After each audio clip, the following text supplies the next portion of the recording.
اللهم صل على محمد وآل محمد وأجل فرجهم.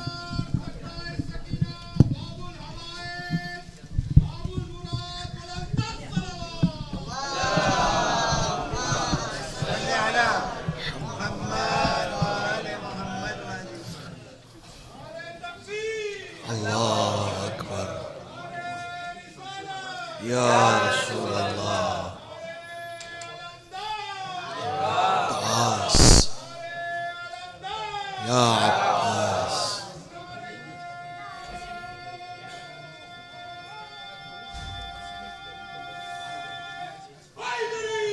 یا علی یا علی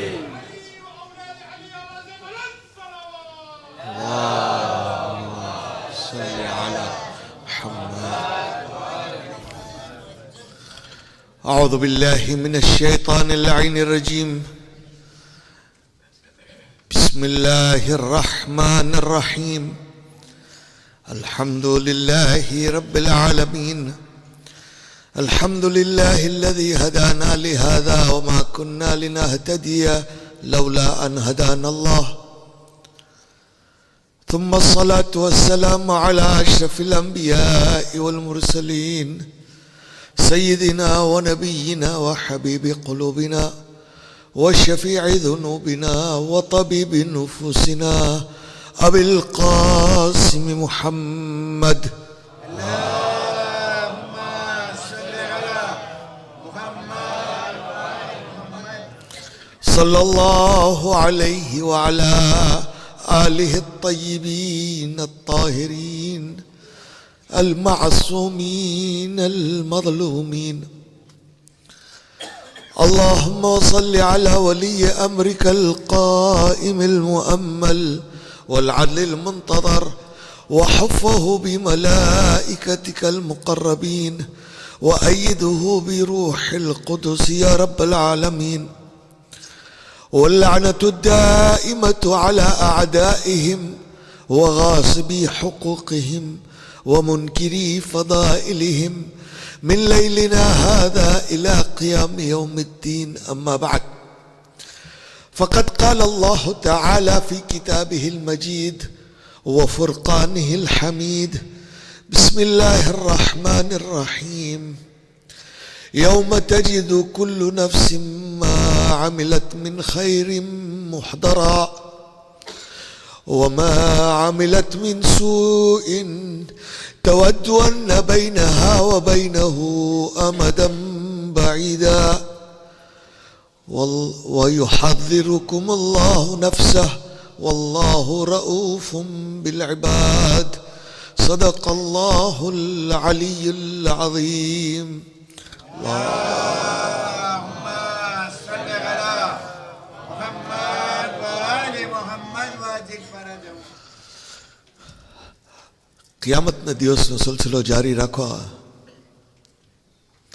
કારણ કે કિયામતનો દિવસ એટલો લાંબો છે કે આ 1 કે 2 કલાકમાં કંઈ સમજાવી ન શકીએ. આપણે જ એનું ખાલી સમરી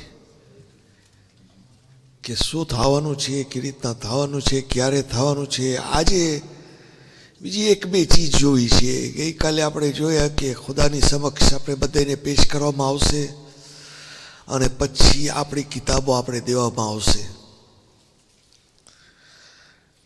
હવે સવાલ એ છે કે હું અહીંયા જે કામ કર્યો હું, સારા હોય ખરાબ હોય, એ ત્યાં મને કેવી રીતના દેખાશે? લખેલું દેખાશે? કઈ વિડીયો છે સ્ક્રીનમાં કે આ જો આ ધીસ ઇઝ યોર લાઈફ? અમારી ત્યાં અંગ્રેજીમાં એક ઇંગ્લિસ્તાનમાં બ્રિટનમાં પ્રોગ્રામ છે, ધીસ ઇઝ યોર લાઈફ, કે આ તમારી જિંદગી છે. વિડીયો છે, કેવો હશે, શું હશે?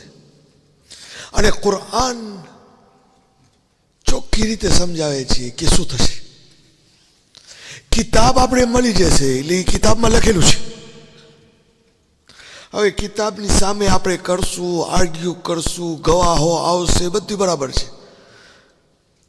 પણ એ જે હું કર્યો છું એનો એવિડન્સ ખપે. લખેલું છે એક ચીજ, એવિડન્સ શું છે? ખુદાવંદ તાલા કુરાનમાં કહે છે યૌમ તજિદુ કુલ્લુ નફ્સિન મા અમિલત મિન ખૈરિન મુહદરા. સૂરા આલે ઇમરાનની 30મી આયત છે કે ઈ દિવસ બધાય કુલ્લુ નફસિન એટલે બધાય, એમાં કોઈ નથી લખેલું કુલ્લુ મુમિનીન કે કુલ્લુ મુસ્લિમ, બધા દુનિયામાં જેટલી ખલકત છે કુલ્લુ નફસિન યૌમ તજિદુ કુલ્લુ નફસિન મા અમિલત મિન ખૈરિન મુહદરા, એટલે જે નેકી કામ કર્યા હશે એની સામે હાજર થશે.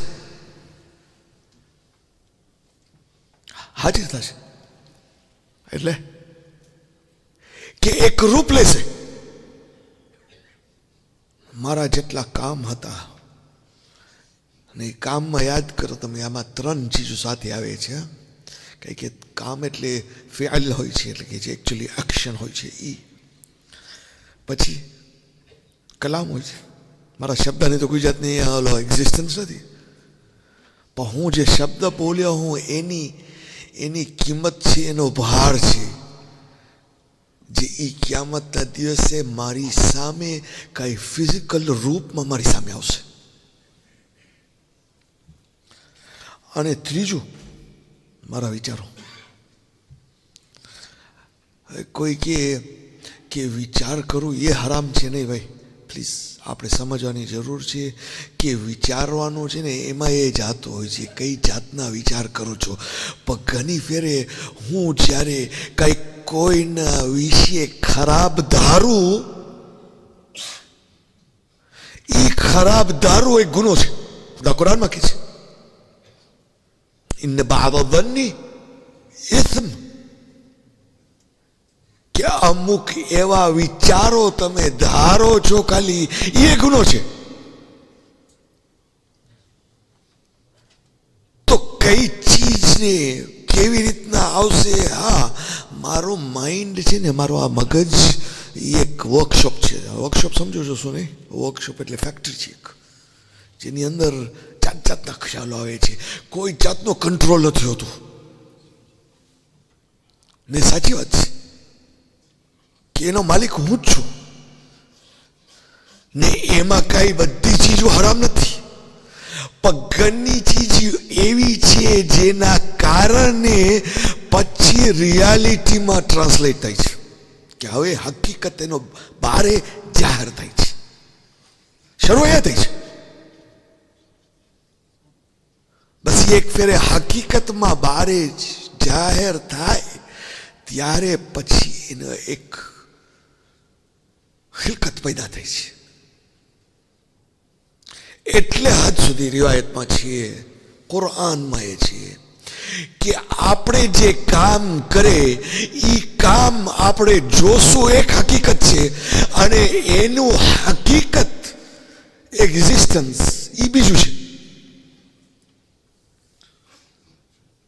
કઈ કે આપણે જે કરશું ને ફિઝિકલી જોશું કે આપણે આ કરે છે એની જાહેરી હકીકત એક છે, પણ એની અંદરૂની ને બાતની હકીકત કઈ બીજું હોય છે. ખુદા કુરાનની અંદર કહે છે કે જે યતીમનો માલ ખાઈ જાય, યાદ આવી છે શું કહે છે કુરાન? જે યતીમનો માલ ખાઈ જાય ઇન્નમાં તાકુલુ ફી બુતુનિહિમ નાર, કે એ લોકોના પેટની અંદર આગ ખાય છે.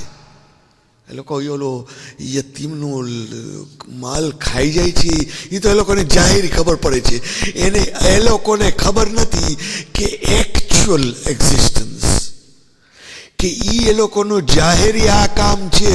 અંદર જે જોઈ નથી શકતા, અહેસાસ નથી કરી શકતા, સમજી નથી શકતા, અંદર એ લોકોના પેટમાં આગ ખાય છે. કુરાનમાં છે.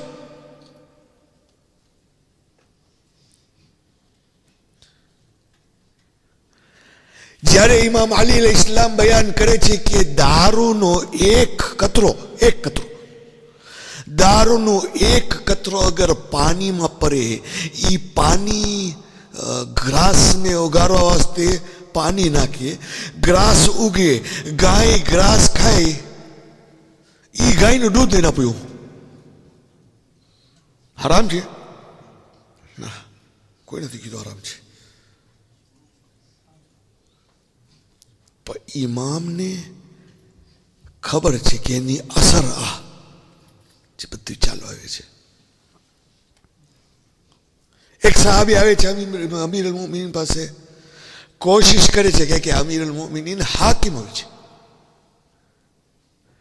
કોશિશ કરે છે કે એને કાંઈ, આપણે તો ટેવાયેલા છે ચાંપવાનું, કે કંઈક કોશિશ કરું કે કંઈ. ઇમામ એને ના પાડે છે. એક બાજુ એને કી છે તને ખબર છે કે મારી નજરમાં હું તને દાખલો આપું. કે શું દાખલો? એ કે એક પાયથન એટલે સર્પ હોય ચલો મોટું, એ પાયથન કાંઈ ખાઈ જાય, અંદર ઉતારી જાય, ચાવી લે, જે કાંઈ કરે, પછી થૂકે, ને પછી એનું થૂકેલો હું તને આપું કે ખા, તું લઈશ? એ કે હકીકતમાં મારી નજરમાં મને આવો દેખાય છે. એટલે જે આપણે કરે છે એની જાહેરી એક હકીકત છે, એની બાતની એક હકીકત છે જે આપણે નથી જોઈ એ આ દુનિયામાં, અને એ હકીકત આખિરતમાં આપણે જોશું ને પારખશું. ખૂબી તો એ છે, ઓલું નહીં કપે કોડ કે આ એક્શન કર્યા એટલે આ છે ને આ છે ને, ઓલો આપણે કહીએ ને કોડ હોય ને, એટલે કીનો કે આ તમે જોશો એટલે આ એક્શનનું છે. નહીં, કાંઈ નહીં, જોશો ને પારખી જશો કે આ અમારા આ કામ છે. ને ક્યામતના દિવસે ઇનફેક્ટ તમે આલમે બરઝખનો જોવો તો શરૂ થાય છે કબરથી, કે કબરમાં સાથી હોય છે કોઈ, એ કબરનો સાથી કોણ હોય છે, અમારા ક્યાં અમાલ હોય છે જે અમે કબરની અંદર સાથ આપી છે. પણ ક્યામતના દિવસે તો અમારા બધાય કાર્ય જેટલા કામ કર્યા છે બધા અમારી સામે આવશે, આંખની સામે આવશે. એટલે હવે કિતાબ છે અને પછી અમારી સામે અમારો પેટો છે, બધા અમારા એક્શન સાથે છે. એટલે એ અમારી સાથેની સાથે.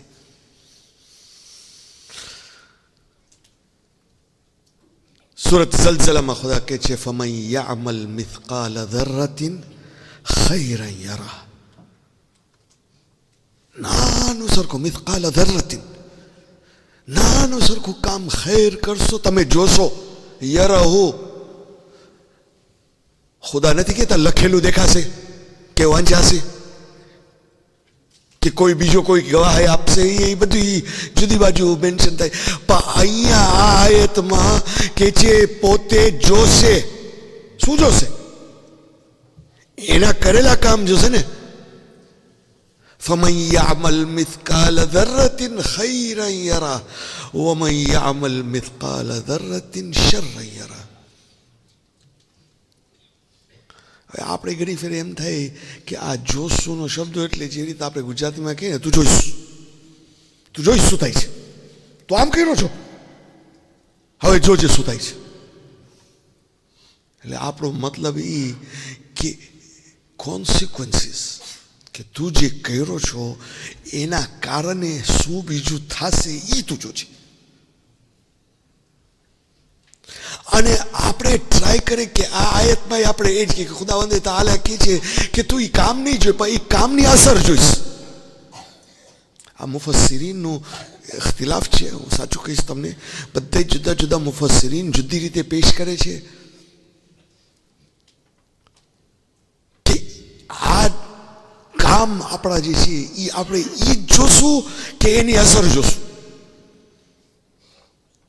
જેવી રીતના આપણે ઝાડ ઉગાડવા વાસ્તે બિયા વાવે, પછી જ્યારે ફળ મળે ત્યારે બિયા મળે કે ફળ મળે? ફળ મળે, બિયાનું નામો નિશાન હોય. એટલે અમુક ઉલમા કે નહીં, તમે જે કામ કરશો એ કામ નહીં જો, પરંતુ એની જે અસર થશે એ જોશો તમે.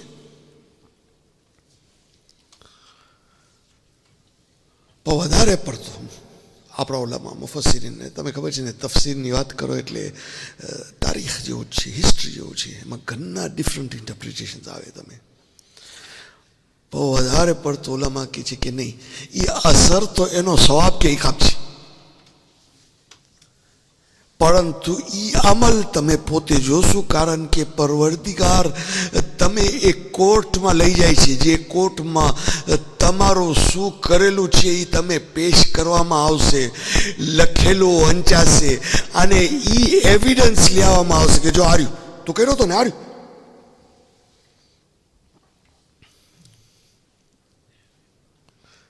અને ત્યાંથી ખબર પડશે.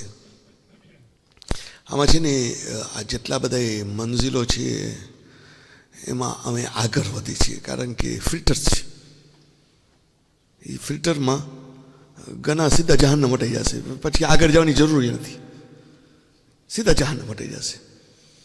એ લોકોના અકીદાના કારણે, એ લોકોના કામના કારણે એ લોકો કંઈ સારું લઈ આવ્યા જ ન હોય, બધું ખરાબ છે, આને શું જરૂર છે, ક્યાં જવાનું, સીધો રહી જશે. પરંતુ જે આગળ વધશે એની હજી પરીક્ષા થશે. કારણ કે હવે જન્નતમાં જવાનું છે. જન્નત એ જગાનું નામ છે જેમાં કોઈ જાતનો કારો ડાઘ નહીં હોય, કોઈ જાત. જે જન્નતમાં ગરશે એનું દિલ એટલું ચોખ્ખું હશે, કોઈ વિષય ખરાબ નહીં બોલે, કોઈ રીતે જબાનમાંથી ખરાબ નહીં નીકળે, સલામ સિવાય કોઈ જાતના.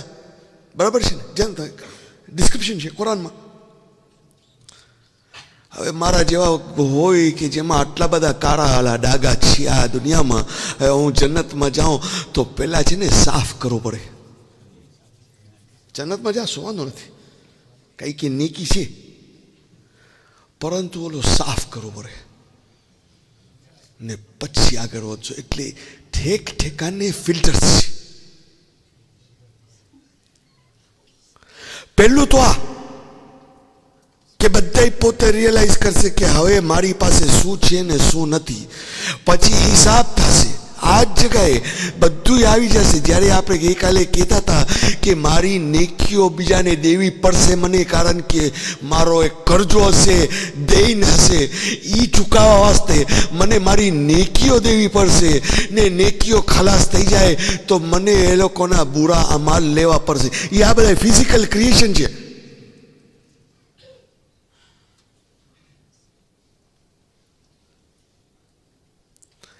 એમાંથી કઈ કેવા થશે. આ જ જગાએ હિસાબ પતશે ત્યારે ખબર પડશે કે નહીં હવે આની પાસે કાંઈ નથી આગળ વધવાનું, એટલે આને અહીંયાથી સીધા લઈ જાઓ જહન્નમ. ફિલ્ટર છે બધા. આપણા જેવા જો બીજા હશું ઇન્શાઅલ્લાહ કે નહીં હજી આગળ વધો, જન્નત તરફ જાઓ. હવે જે બીજી મંજિલ આવે છે એ આના કરતાં વધારે સખ્ત છે. આપણે જો આ આગળ સખ્ત લાગતું હોય તો હવે જે છેલ્લી મંજિલ આવે છે જહન્નમથી પહેલાં એ વધારે સખ્ત છે.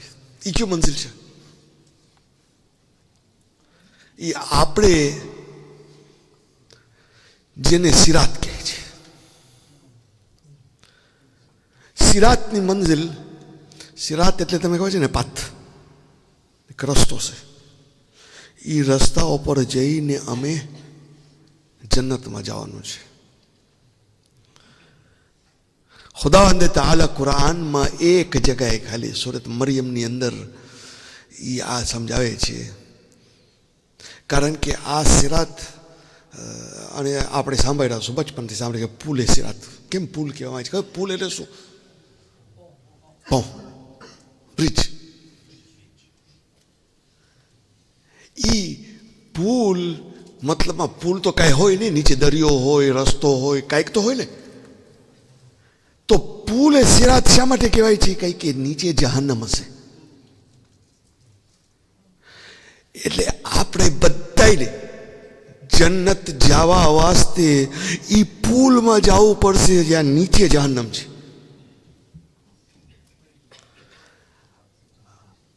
એ પુલમાં ચેકપોઇન્ટ્સ છે. ચેકપોઇન્ટ છે ને સિક્યુરિટી ખોબા બતાર આગળ વધવા પહેલા આ કેટલું તારી પાસે હતું ને કેટલી પ્યોરિટી છે, 100% છે, 50% છે, 40%. દાખલા તરીકે દયાળુ છે તો દયાળુ છે કેટલી દયા છે, 100% છે, 50% છે, 20% છે. એટલે એના ઉપર ત્યાં એ ફેસલો થશે કે એ આ એક ચેકપોઇન્ટમાંથી આગળ વધે કે નહીં. ઓછું હોય તો વધારે કરવા વાસ્તે યા શિખામણ દેવામાં આવશે, યા સોદો કરવામાં આવશે, યા પનિશમેન્ટ દેવામાં આવશે.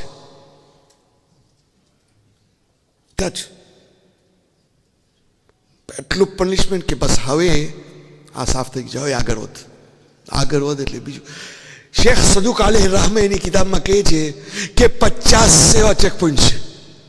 એ તો એની કિતાબમાં આકબાત કહે છે. આકબાત એટલે કે રૂકાવટ, કે જે આકબા એટલે રોકી, પછી એ રૂકાવટને ક્લાઇમ્બ કરવા હશે, કઈ પહાડના રૂપમાં હશે, કઈ હિલ હશે મોટું, કે જે એને ક્લાઇમ્બ કરવા વાસ્તે આપણે ટાઈમ લાગશે, આપણી મહેનત હશે, આપણે બધી કોશિશ કરશું. 50 હશે.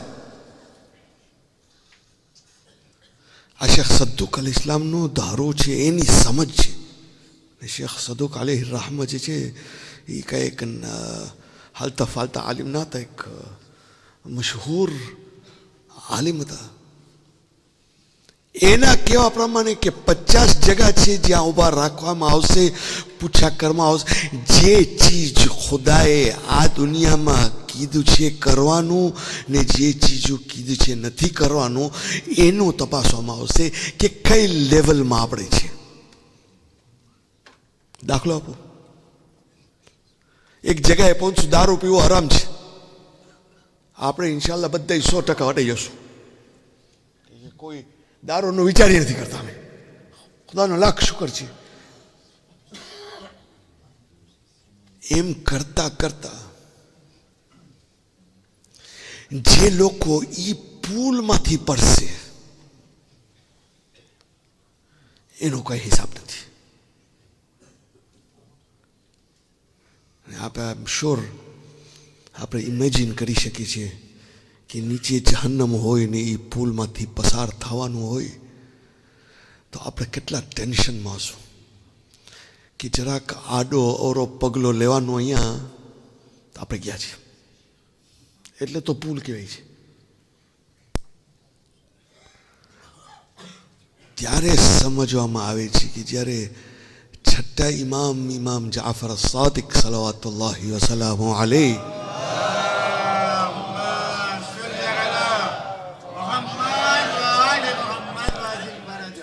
કે છે કે આ એક એટલું ઓલું છે, જીનું છે, એક વારથી જીનું છે. સાંભળ્યા છો ને, તલવારથી તેજ છે.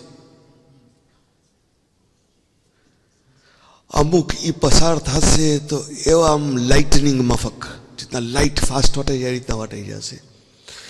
અમુક ફાસ્ટ દોરશે ગોરા માફક, અમુક ચાલશે, અમુક ગોઠવણ પર ને અમુક પોતાની આખી શરીર સૂતા સૂતા ક્રોલ કરશે. આ ખાલી બધું શું છે કે અમુક જનનો લેવલ એટલો હાઈ હશે કે જે બધી ચીજોમાં પાસ પાસ પાસ પાસ વટાઈ જાય. અને અમુક લોકો અમારા જેવા જે કમજોર છે, ગુનેગાર છે, ઘરની ચીજોનો સમજાવવો પડશે. એટલી બધી ચીજો હોય છે, બધી સમજાવવું પડશે કે ના હું આ કરતો તો આ નહોતો કરતો ને આસ્તે આસ્તે ધીરે ધીરે આગળ વધશું. આ સિરાત છે. પણ સિરાતની એક ચીજ કે જહન્નમ જો નીચે હોય ને અમે જો જન્નતી હોય, જે લોકો લાઇટનિંગ માફક વટાઈ જશે. એકી બીજું જે લોકો અવલિયા છે, પૈગંબરો છે, એ લોકોએ એ જ રસ્તે વટાશે. ખુદાનો કાનૂન છે, કાયદો કાનૂન બધા એ જ રસ્તે વટાશે. જન્નતમાં જવા વાસ્તે જહન્નમને કમ જ કમ જોઈને જવાનું છે. જોઈ લો કેવું છે. શા માટે? અલ્લામા તબાતબાઈ ફાઇન રીતના સમજાવે છે. અલ્લામા તબાતબાઈ કહે છે કે કોઈ નેમતને ખરી કદર કરવી હોય તો એનું જે ઉલટું છે એને પહેલા સમજો. આપણે આ નૂરની ક્યારે કદર કરે છે? આ લાઇટની ક્યારે કદર કરે છે? કારણ કે અંધારું જોયા છે ને. મીઠાશની ક્યારે કદર કરે છે? કારણ કે કરવાસ ચાખ્યા છે. આપણે સીધા જન્નતમાં લઈ જશે તો કોઈ દી ખબર નહીં પડે કે જહન્નમ કઈ ચીજ છે, કેવી રીતના આપણે એનાથી બચી ગયા છે અને કેવો ખુદાનો ફજલો કરમ છે જેનો શુક્ર કરું છું. એટલે જન્નતમાં જે જશે એને ખુદાનો શુક્ર સિવાય બીજું કઈ હશે જ નહીં.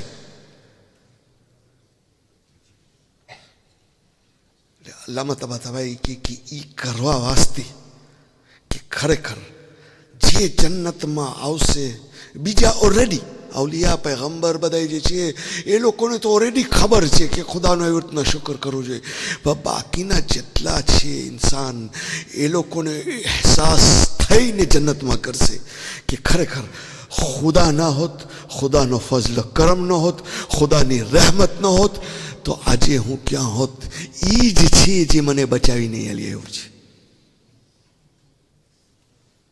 આ એક વાત. બીજી વાત, અને આમાં જરાક ઇન્ટરેસ્ટિંગ થાય છે તો સૂરે મરિયમ, સુરત મરિયમની 66 થી લઈને 72મી આયત, એ આયતોમાં પરવરદિગાર, કારણ કે એક કોઈ પૈગંબરને પૂછા કર્યું છે, કોઈ હાડકા ઉપાડીને પૂછા કરે છે કે આ હાડકાને હવે કેવી રીતે જીવતો કરશે, સાવ ખાક થઈ ગયો છે, આ હાડકાને કેવી રીતના પાછું જીવતું કરશે. આ પૈગંબર કહે છે કે આને જીવતા કરશે ને આના ઉપર જઝા આવશે ને અઝાબ આવશે. આ હાડકું થઈ ગયું છે સાવ ખાક, કેવી રીતે જીવતું કરશે? તો ખુદાવંદ તાઆલાને જવાબ આપે છે 66મી આયત સૂરે મરિયમમાં.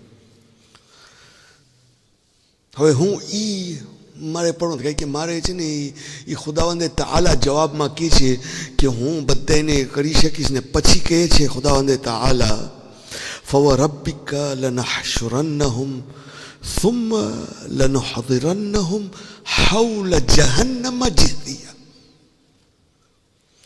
આમાં કાંઈ નથી કહેતા કબરમાંથી કરશું કે ઉઠાવીને ક્યામતનો દિવસ હશે. નહીં, ખુદાવંદે તાઆલા એક ચીજનો જિકર કરે છે કે ખરેખર એ લોકોને પાછા જીવતા કરશું અને જહન્નમની બાજુમાં અમે લઈ આવશું બધાને.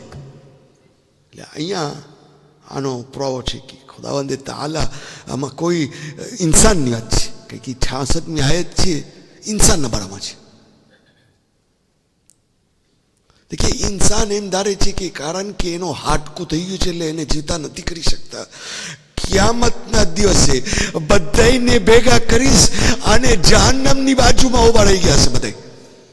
જીથિયા એટલે બધાનું જુસ્સા એટલે શરીર, એ બધા એકબીજાની સાથે જહન્નમની બાજુમાં. પછી શું કહે છે?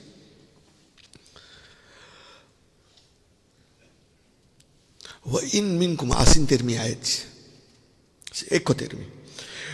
وإن منكم إلا واردها كان على ربك حتما مقضيا. જહન્નમની વાત થઈ છે અને કહે છે કે તમારામાંથી કોઈ નહીં રહી જાય સિવાય એ કે જહન્નમને વારિદ થશે. કોઈ નહીં રહી જાય.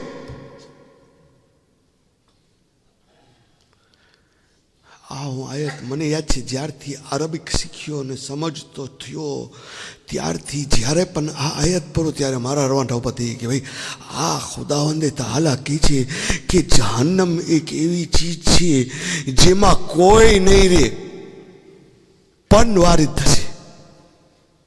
હું જાણી જોઈને અરબિક શબ્દ જ વાપરું છું કે એ વારિદ ખુદાવંદે તાલા વારિદનો શબ્દ વાપરે છે. કોઈ નહીં રહે એટલે આપણા પૈગંબર અહલુલ બેત ઔલિયા જે નેક લોકો છે બધા જે જન્નતી સીધા જન્નતમાં જવાવાળા છે. વ ઇમ મિનકુમ ઇલ્લા વારિદુહા.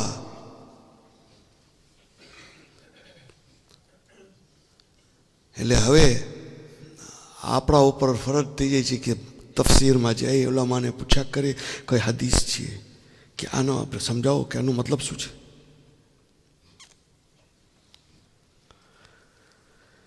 બે જુદા મતલબો મળે છે. અલ્લામા તબાઈનું કેવું છે કે હા એક જહન્નમમાં પડશે. ખાલી એ કે જહન્નમમાં શું કેના ઉપર થાય એનું કંટ્રોલ ખુદાના હાથમાં છે. તો જેવી રીતના ઇબ્રાહીમ વાસ્તે ખુદાએ કીધું તું યા નારુ કુની બર્દન વ સલામા, એવી રીતના જે લોકો નેક છે એ લોકો જ્યારે જહન્નમમાં પડશે ત્યારે આગ એ લોકો વાસ્તે બર્દન વ સલામા હશે. એ લોકોને જરાય બાળશે નહીં, ઠંડો છે.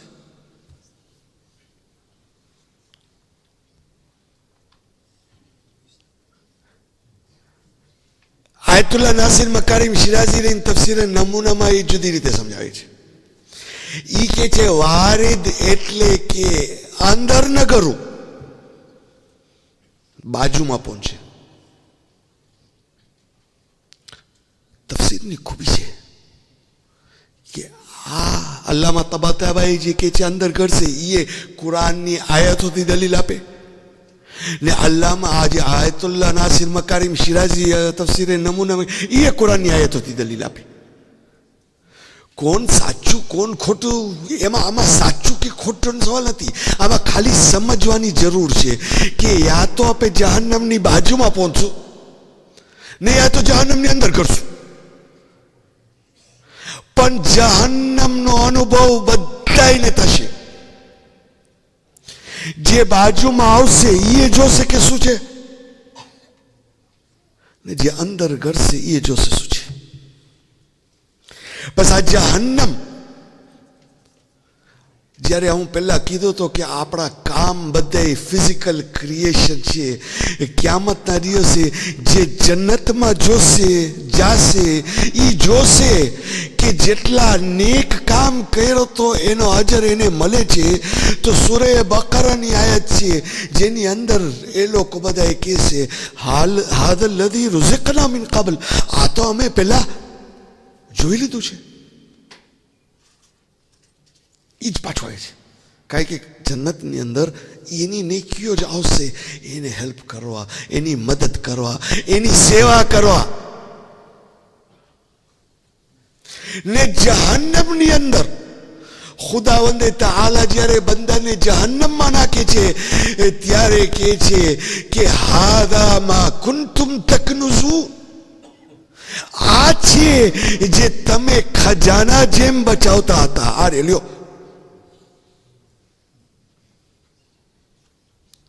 એટલે ત્યાં એ જહન્નમમાં જે ખરાબ કામ કર્યા હતા એ જ આવશે અમારી સામે કે જે પછી એ એક બાઇસ બનશે, સબબ બનશે અમારા આઝાબ વાસ્તે.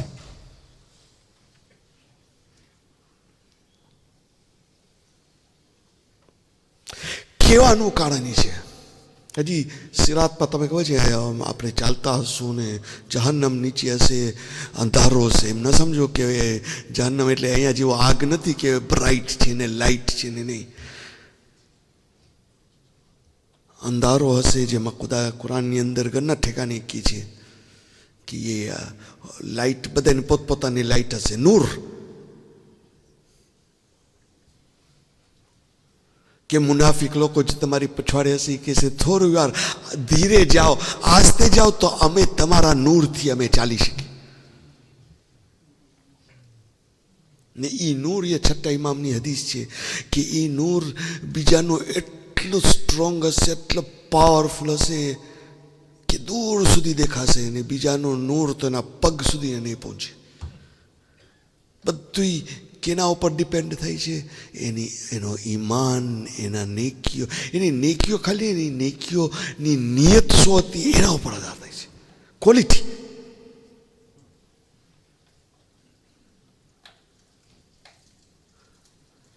હવે મારો મકસદ આ બધું બયાન કરવાનો એ નથી કે આપણે હવે નિરાશ થઈ જાય, હિંમત હારી જાય કે હવે આટલું બધું જો હોય તો પછી આપણું શું થશે?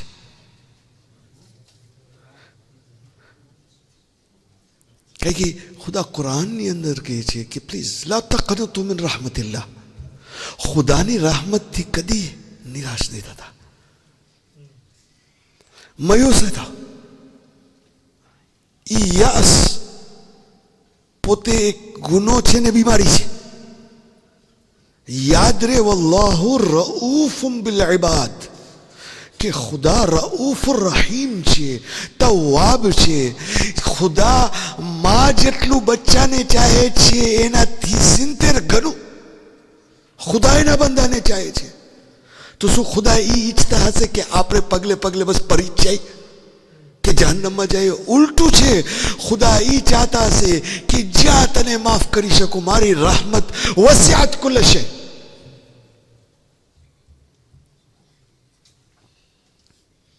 એટલે નિરાશ થવાનું નથી, ખાલી ઈ યાદ રહે કે એની rahmatની એમ શરતો છે. અને બે ચીજ કે જે શાયદ મને આજે ટાઈમ નહીં મળે બયાન કરવા વાસ્તે, હું કાલે માફ કરજો ક્યામતનો ચોર હજી ચાલશે, પણ એ ક્યામતનો પછી ઇમામત સાથે મને જે ઇમામે જમાના ઉપર પડવું છે એને કદાચ કનેક્શન થશે. પરંતુ બે ચીજ છે જેનો જિક્ર છે જે આપણે બચાવી શકશે, આપણે કામ આવશે, ને આપણે ફખર છે કે આપણે એના ઉપર ઈમાન રાખ્યા છે. પહેલી ચીજ છે શફાઅત, કે પગલે પગલે શફાઅત જે પૈગંબરની અને પૈગંબર થ્રુ એની અહલ બેતની, આપણા ઇમામોની, ખાલી એની નહીં, ક્યામતના દિવસે ઘણી એવી હસ્તીઓ હશે જે શફાઅત દેશે. હા, આપણે એમને સમજીએ પૈગંબરથી શરૂ થાય છે, પણ પૈગંબર પછી કેને આપશે, હક કેને મળશે? ખુદાની રજાથી બીજાઓ ગન્નાને હક શફાઅત મળશે. એક માસૂમ બચ્ચાને, જે માસૂમ ગુજરી ગયો હોય છે, કોઈ ગુનો નથી હોતો ને, ખુદાવંદે તાલા એને ક્યામતના દિવસે જન્નતમાં નાખશે. ત્યારે એ જન્નતના દરવાજા પર ઊભો રહેશે કે છે પરવરદિગાર, હું ઘરો મારા મા બાપ કેમ ના હોય? એટલે ખુદા કહેશે બોલાવો તારા મા બાપ ને બોલાવો.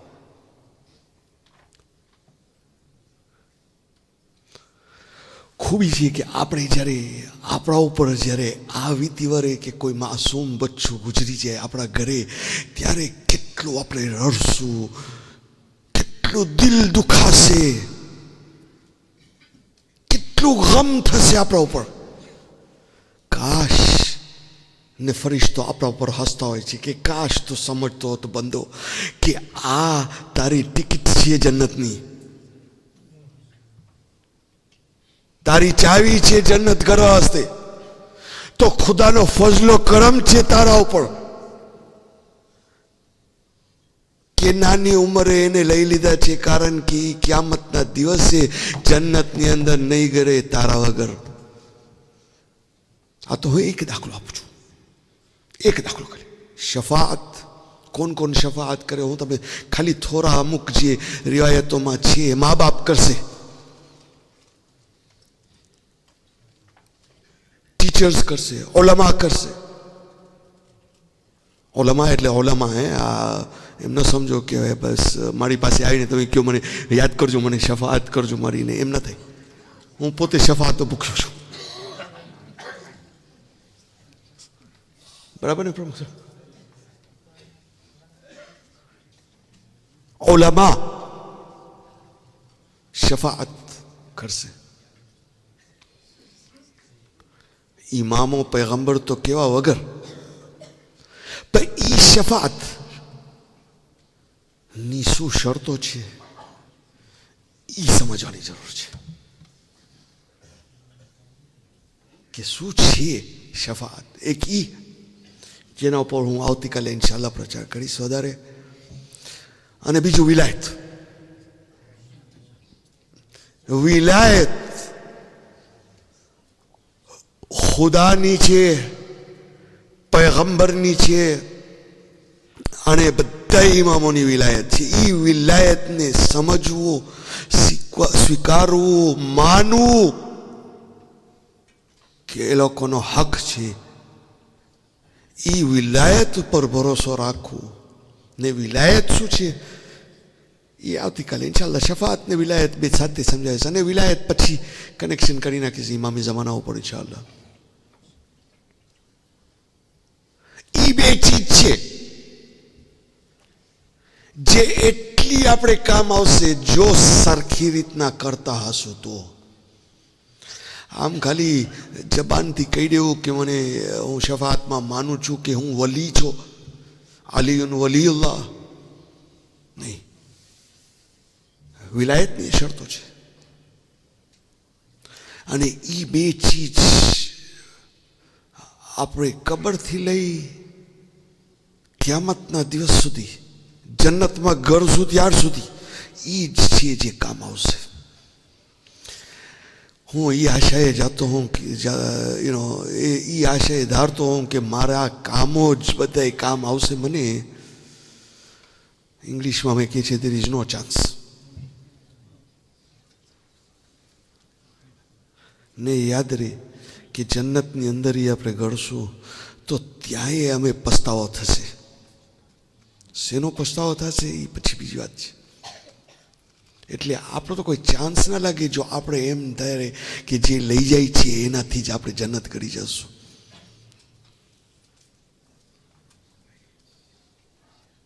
પરવરદિગાર પાસે દુઆ કરે કે એ દિવસનો હોલનાક mahશરને મંઝિલથી અમે બચાવે ઇન્શાઅલ્લાહ. અને એ શફાઅતની વિલાયતથી અમે જન્નત દાખિલ કરે ઇન્શાઅલ્લાહ. અને જહન્નમની જેટલી અઝાબો છે એનાથી અમે બચાવીએ. આજે 8મી રાત છે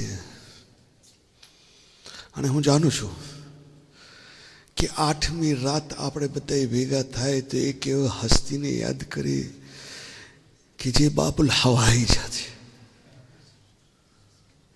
કે જેના રોજાની અંદર જેના વાસ્તાથી કેટલાઓની દુઆ કબૂલ થઈ છે એનો તો કાંઈ હિસાબ નથી.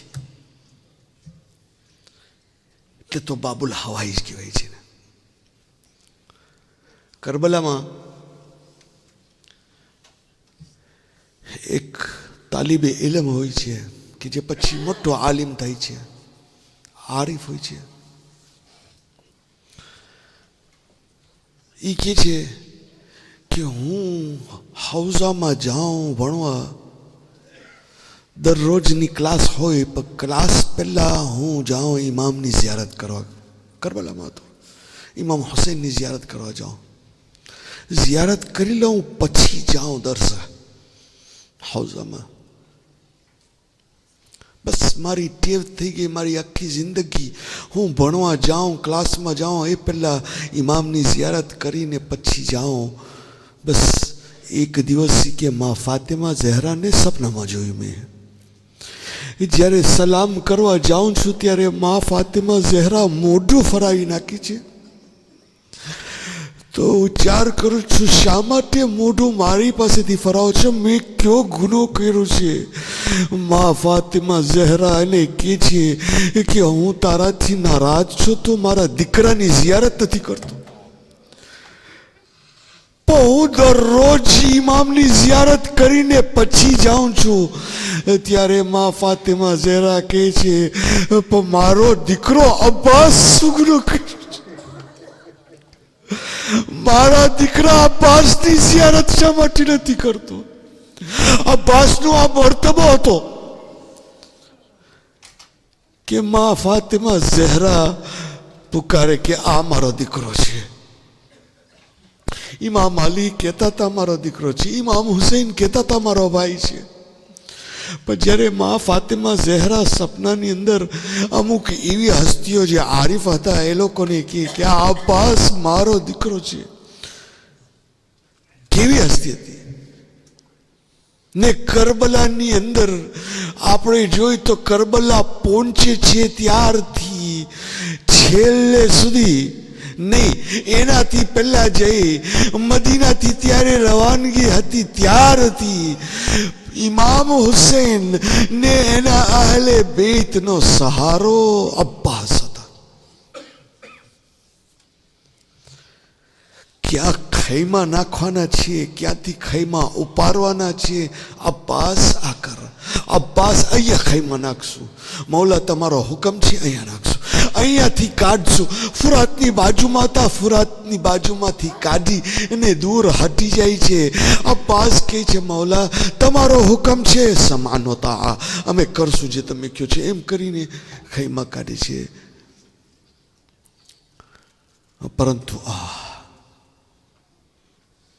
ટાઈમ આવે છે 7મી મુહર્રમ પછી, એટલે આજનો દિવસ 8મી રાત છે 7 મુહર્રમ, જ્યારે પાણી બંધ થઈ જાય છે પછી 8મી મુહર્રમ, 9મી મુહર્રમ, 10મી મુહર્રમ 3 દિવસ થઈ જાય છે. તો મોટાઓ તો કદાચ સહી શકે કે પાણી નથી મળ્યો, પણ નાના નાના બચ્ચા બધા ભેગા થઈને અલાતશ કરતા કે અમે તરસ્યા છીએ, કોઈ પાણીનો રસ્તો મળે એમ છે. કોઈ પાણી લેવા વાળું ન હતું. ત્યાર પછી જ્યારે બધા સહાબીઓ શહીદ થઈ જાય છે, ઘરવાળાઓમાંથી ઘરના શહીદ થઈ જાય છે, હવે હઝરત અબ્બાસની હિંમત થાય છે, આવે છે મૌલા પાસે, મૌલા મને રજા આપો તો હવે હું જંગ કરવા જાઉં. ઇમામ જોઈને કહે છે અબ્બાસ તું જંગ કરવા જાય, તું તો મારો અલમદાર છો. અરબાબે મકાતિલ લખે છે અબ્બાસ જમણી બાજુ જોઈ છે, ડાબી બાજુ જોઈ છે અને કહે છે મૌલા કઈ લશ્કરની વાત કરો છો તમે, કઈ લશ્કરની વાત કરો છો? બધા શહીદ થઈ ગયા, મૌલા જંગ કરવાની ઇજાજત આપો. ઇમામ હુસૈન અલી ઇસ્લામ કહે છે કે હું વિચાર કરતો હતો કે આપણે બે સાથે જઈ અને જંગ કરીએ બહાદુરી ત્યાં દુશ્મનોની સામે. ત્યાંથી બચ્ચાઓની જ્યારે અવાજ આવે છે અલાતશ અલાતશ, અમે તરસ્યા છીએ, કોઈ પાણી લઈ આવે. ત્યારે અબ્બાસ ઇમામને જોઈને કહે છે મૌલા બસ રજા આપો, પાણી લેવા જાઓ. બચ્ચાઓ હસતે ઇમામ રજા આપે છે. હઝરત અબ્બાસ નીકળે છે, પાણી લેવા જાય છે. જ્યારે ફુરાતની નજદીક પહોંચે છે ત્યારે ઉમરે સાદનો હુકમ આવે છે કે આ અબ્બાસ છે, એને એકલા નહીં મારી શકો, ઘેરી નાખો એને, બધા સાથે વાર કરો. બસ અબ્બાસને ઘેરી નાખે છે. કતલમાં છે કે એક દુશ્મન આગળ વધી તલવાર મારે છે, અબ્બાસનો જમણો હાથ કલમ કરે છે, અબ્બાસનો જમણો હાથ પરે છે, આલમને સંભાળી લે છે. બીજો દુશ્મન ડાબો હાથ ઉપર વાર મારે છે, ડાબો હાથ કલમ થાય છે. બસ હવે અબ્બાસ ખબર નહીં શું થશે. અલમ પડી જાય છે. રિવાયતમાં છે કે કોઈ પાછળથી અબ્બાસના માથા ઉપર એવો ગુરઝો મારે છે કે હવે અબ્બાસ પોતાને ઘોડા ઉપર નથી સંભાળી શકતા. બસ રિવાયતમાં છે કે અબ્બાસ જ્યારે ઘોડામાંથી પડતા હોય છે ત્યારે અબ્બાસ અવાજ આપે છે, અસ્સલામુ અલૈકા યા અબા અબ્દુલ્લાહ. એ મૌલા મારો સલામ થાય તમારા ઉપર. બસ આપણે તો ખાલી એ વિચાર કરીએ કે જ્યારે અબ્બાસ ઘોડામાંથી પડે છે એના બે હાથ નથી હોતા. કોઈ જ્યારે જમીન ઉપર પડે તો બે હાથ સારું. હાય અબ્બાસ બે હાથ એ નથી. કેવી રીતના જમીન ઉપર પડે છે, જમીન ઉપર પડે છે તો હા અલીની દુઆ પડે છે, ઝૈનબની ચાદર પર અબ્બાસ જ્યારે પડે છે અવાજ સલામ આપે છે ત્યારે ઇમામનો રિએક્શન એકી સાથે અલઆન ઇનકસર ધહરી. હાય મારી કમર તૂટી ગઈ. ઇમામ દોડે છે, मैदान तरफ जाए छे. रिवायतમાં છે બે ભાઈઓ એકબીજા સાથે વાત કરે છે. શું વાત કરે છે કોઈને ખબર નથી, પરંતુ છેવટે ઇમામ હુસૈન અલમ ઉપાડી અબ્બાસની લાશને ત્યાં જ મૂકી અને ખૈમા તરફ પાછા આવે છે. બસ અહીંયા આપણે વિચારવાનું છે કે શું હાલત હશે ખૈમાઓમાં. ખૈમાઓમાં સકીના બધા બચ્ચાઓને ભેગા કરે છે. જોલો અલમ મારા ચાચા પાણી લઈને પાછા, મારા ચાચા પાણી લઈને પાછા આવે છે. બચ્ચાઓ બધા પોતાના નાના નાના પ્યાલા લઈ ખોબરે છે. હા અબ્બાસ આવે છે, પરંતુ જ્યારે સકીના બાબાને જોઈ છે દોડતી નીકળે છે. બાબા ક્યાં છે મારા ચાચા? ઇમામને કહે છે સકીના તારા ચાચાએ પાછળ નથી આવવાના. સકીના मैदान तरफ જોઈ ચાચા જાન પાણી નથી કપતું, પાછા આવતા.